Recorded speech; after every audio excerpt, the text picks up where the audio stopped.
warahmatullahi wabarakatuh. Di sini kami akan mempresentasikan chapter 16 pada modul jaringan komputer.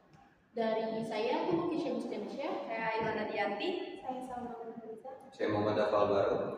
Dan pada modul pertama akan dibacakan oleh teman saya. Jadi di 16.1.1 ini pada bagian ini kita mempelajari berbagai kategori ancaman yang mengincar jaringan kita. Tidak hanya melihat ancaman dari luar eksternal, tapi juga melihat potensi ancaman dari dalam yaitu internal. Nah, seringkali lebih sulit daripada sulit dideteksi.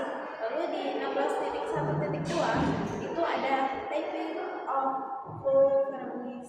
Di sini fokus kita adalah mencari lubang atau celah dalam sistem. Di mana kita membahas bagaimana perangkat lunak tidak terupdate atau terkonfigurasi yang salah dapat menjadikan kerentanan yang dimanfaatkan penyerang. Di 16.1.3 yaitu ada physical security, di mana keamanan tidak melulu soal firewall dan software. Di sebab ini kita menekan bahwa keamanan fisik seperti akses ruang server, perlindungan kabel, dan penguncian perangkat keras adalah bahan pertama untuk sebelum musuh menyentuh data digital kita. Di 16.1.4 di sini ada security threats and vulnerabilities. Di mana bagian ini bukan sekedar tugas melainkan sarana evaluasi mandiri untuk memastikan kita benar-benar paham bagaimana mengaitkan antara jenis ancaman dan kerentanan yang ada. Selanjutnya akan dibacakan oleh rekan saya.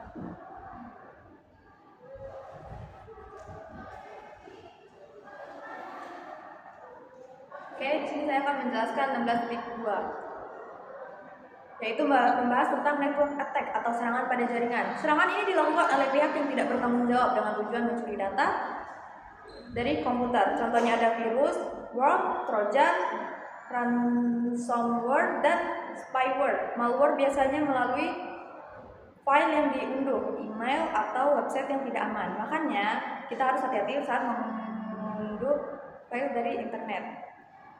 Nah, salah baca aja. Tinggal langsung terapu ini.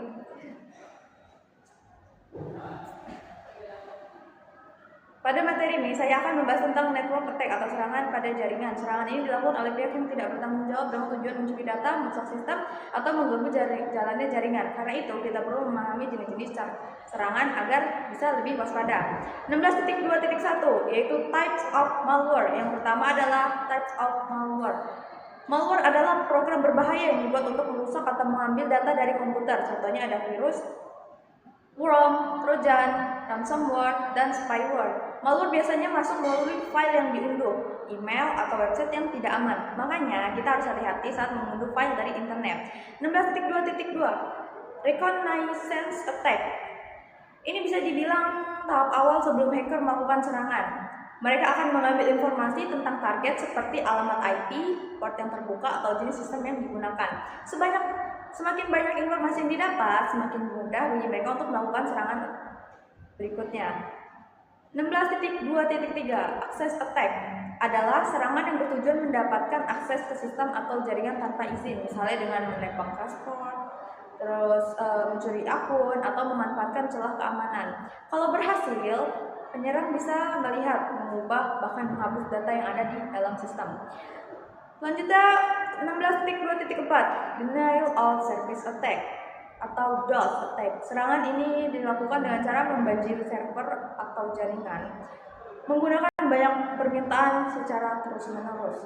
Akibatnya server menjadi sibuk dan pengguna yang sebenarnya tidak bisa mengakses layanan tersebut. Kalau serangan yang dilakukan dari banyak komputer sekaligus biasanya disebut DDoS atau Distributed Denial of Service. Jadi ada beberapa jenis serangan jaringan yang perlu kita ketahui melalui dari malware, access attack, hingga DOS. Dengan memahami cara kerja serangan-serangan ini, kita bisa lebih berhati-hati dan lebih siap dalam menjaga keamanan jaringan. Sekian dari saya, akan dilanjutkan oleh teman saya.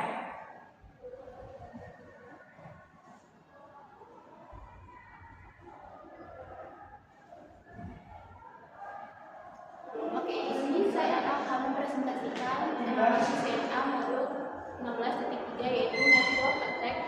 mitigation. Nah, pada modul ini kita membahas tentang network attack atau cara mengurangi dan mencegah serangan pada jaringan. Nah, mitigasi serangan jaringan dilakukan dengan menerapkan berbagai langkah. Menerapkan berbagai langkah keamanan agar data dan perangkat jaringan tetap terlindungi. Nah, tujuannya adalah mengurangi risiko kerusakan akibat serangan seperti malware, pencurian data, dan akses yang tidak sah. Nah, beberapa metode mitigasi yang dapat dilakukan yaitu yang pertama, menggunakan firewall. Nah, firewall ini berfungsi untuk menyaring lalu lintas jaringan dan memblokir koneksi yang mencurigakan. Kemudian ada menggunakan antivirus atau anti malware. Ini digunakan untuk mendeteksi serta menghapus program berbahaya yang dapat merusak sistem. Kemudian yang ketiga itu ada melakukan update sistem, yakni memperbarui software dan perangkat jaringan untuk menutup celah keamanan yang dapat dimanfaatkan penyerang. Kemudian ada yang keempat yaitu menggunakan password yang kuat. Ini dapat membantu mencegah akses yang tidak sah ke perangkat jaringan. Kemudian yang kelima itu ada menerapkan enkripsi. Nah, ini melindungi data agar tidak mudah dibaca oleh pihak yang tidak berwenang. Jadi, pada modul ini bertujuan untuk memperkuat keamanan jaringan dengan mencegah, mendeteksi, dan mengurangi dampak dari serangan yang terjadi. Berikutnya akan dibacakan oleh teman saya.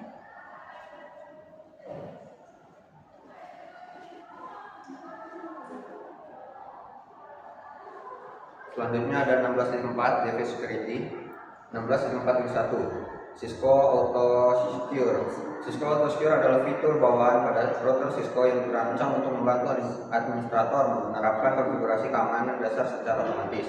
Fitur ini akan memeriksa konfigurasi perangkat, kemudian memberikan rekomendasi atau langsung mengaktifkan pengaturan keamanan seperti mengaktifkan layanan yang beresiko, memperkuat autentikasi, dan mengaktifkan fitur perlindungan lainnya. Dengan Auto Secure, proses pengamanan perangkat menjadi lebih cepat, terutama bagi administrator yang masih baru dalam mengelola jaringan Cisco. 16.4.2 Password. Password merupakan lapisan keamanan pertama yang digunakan untuk melindungi perangkat jaringan dari akses yang tidak sah. Router dan switch biasanya memiliki beberapa jenis password, seperti password untuk mode user, mode privilege, akses melalui konsol, maupun akses jarak jauh melalui VTY. Password yang digunakan harus memiliki kombinasi huruf besar, huruf kecil, angka, dan simbol agar sulit ditebak. Penggunaan password yang lemah dapat memudahkan penyerang memperoleh akses ke perangkat jaringan. 16.4.3 Addition Password Security. Selain membuat password yang kuat, Cisco juga menyediakan fitur keamanan tambahan untuk melindungi password. Password dapat dienkripsi sehingga tidak tersimpan dalam bentuk teks, biasanya pada konfigurasi perangkat. Administrator juga dapat menentukan panjang minimum password, membatasi jumlah percobaan login, serta memberikan jeda waktu jika terjadi kegagalan login berulang. Fitur-fitur tersebut membantu mencegah serangan brute force, dan meningkatkan keamanan perangkat secara keseluruhan. 16.4.4 Enable SSH. SSH atau Secure Shell merupakan protokol yang digunakan untuk mengakses dan mengolah perangkat jaringan dari jarak jauh secara aman. Berbeda dengan Telnet yang mengirimkan seluruh data tanpa enkripsi, SSH mengenkripsi seluruh komunikasi sehingga username, password, dan konfigurasi yang dikirim tidak dapat dibaca oleh pihak lain. Untuk menggunakan SSH, administrator perlu mengkonfigurasi nama host, nama domain, membuat pasangan kunci RSA, membuat akun pengguna, dan mengaktifkan SSH pada jalur FTY. Karena lebih aman, SSH menjadi standar utama untuk remote manajemen perangkat jaringan. Pada 16.4.5 Disable Unison Service. Semakin banyak layanan yang aktif pada perangkat jaringan, semakin besar pula peluang munculnya celah keamanan. Oleh karena itu, layanan yang tidak diperlukan sebaiknya dinonaktifkan. Contohnya pada layanan HTTP, CDP, atau protokol lain yang tidak digunakan dalam operasional jaringan. Dengan mengurangi jumlah layanan yang berjalan, administrator dapat mengurangi risiko eksploitasi oleh penyerang sekaligus meningkat performa perangkat.